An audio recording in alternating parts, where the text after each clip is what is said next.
Olá! Hoje iremos apresentar para você, senhor investidor, uma seleção de portfólio. A nossa agenda do dia passará por 4 pontos: os dados das carteiras, diferentes perfis de investidor, carteira do mercado em relação com a carteira do portfólio e a fronteira de eficiência da carteira ótima. Sobre os dados das carteiras, é importante ter em vista que são 10 carteiras distintas que foram analisadas, das quais os dados foram extraídos do Economática e toda a sua análise foi feita pelo Excel. E essas carteiras possuem diferentes classes de ativos, tendo ações nacionais, fundos imobiliários, entre outros. Temos representado o valor das ações e o retorno das ações da carteira 1, para vocês terem em vista como funcionam nossas tabelas, e também para apontar que todos os dados extraídos foram de janeiro de 2010 a julho de 2020. Iremos passar brevemente sobre os 3 perfis existentes de investidor e quais serão suas preferências dentro do mercado.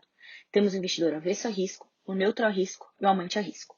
Iniciando pelo investidor que é avesso ao risco, ele não gosta de incertezas, então ele acaba exigindo que o prêmio de risco seja positivo, ou seja, o retorno esperado da carteira menos a taxa livre de risco do mercado seja maior que zero. Nesse caso, estaremos considerando a taxa Selic mensal, que é de 0,16%. Ao comparar com todas as carteiras, percebemos que esse prêmio de risco nunca será negativo, tendo o retorno esperado das carteiras sempre maior que a taxa Selic mensal. Com isso, percebemos que a carteira que seria escolhida por esse tipo de investidor é a 9, que possui 2,14% de retorno.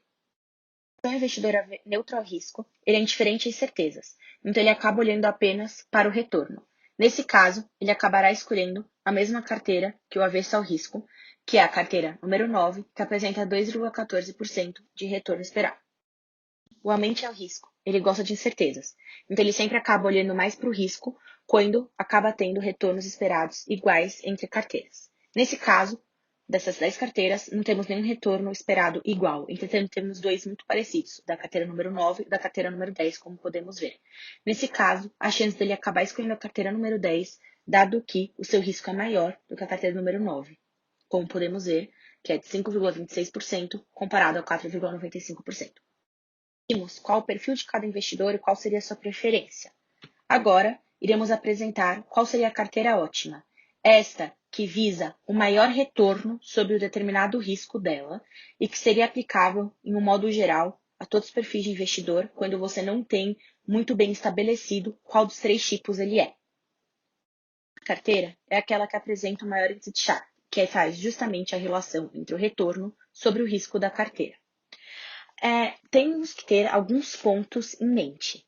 Primeiro, que o desvio do mercado baseado no Ibovespa é de 6,84% e que o RF, que seria a Selic mensal, é de 0,16%. Que for determinada a carteira ótima, conseguiríamos ver qual será o peso da carteira, ou seja, o quanto vai ser investido nessa carteira e o quanto vai ser investido na carteira do mercado.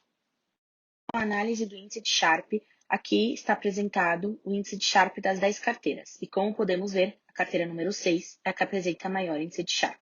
Como podemos ver, dentro dessa carteira, temos 8 ativos ordinários, como a Rent 3, que é uma empresa de aluguel, ação preferencial, que é a KLBN4, e, por fim, a FLMA11, que é um fundo imobiliário.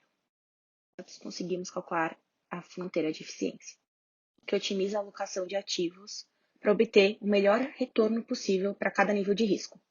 Isso precisamos ter em vista a fronteira eficiente, a mínima variância global e, para realizar essa fronteira eficiente, vamos acabar calculando qual seria o determinado desvio para um retorno esperado fixado dessa carteira. Chegamos nessa fronteira apresentada e a bolinha vermelha representa justamente o fronteira eficiente, que seria justamente o melhor ponto dentro dessa carteira. O próximo passo é calcular a LAC, como podemos ver a fórmula aqui do lado, e inseri-la dentro dessa fronteira eficiente. E justamente o ponto onde a LAC tangencia a fronteira eficiente é o ponto ótimo da carteira, que é o ponto vermelho. A mapa foi colocada dentro dessa fronteira eficiente da carteira 6, todos os pontos que seriam carteiras eficientes, o ponto de carteira eficiente das outras 9 carteiras, para provar que se encontram dentro dessa fronteira eficiente e que, de fato, o que apresenta maior índice de Sharpe é o da carteira 6. No estudo, conseguimos calcular qual seria a porcentagem recomendada de investimento dessa carteira, que seria, no caso, de 65,46%, sobrando, então, 34,54% para você investir no mercado. Muito obrigada pela atenção.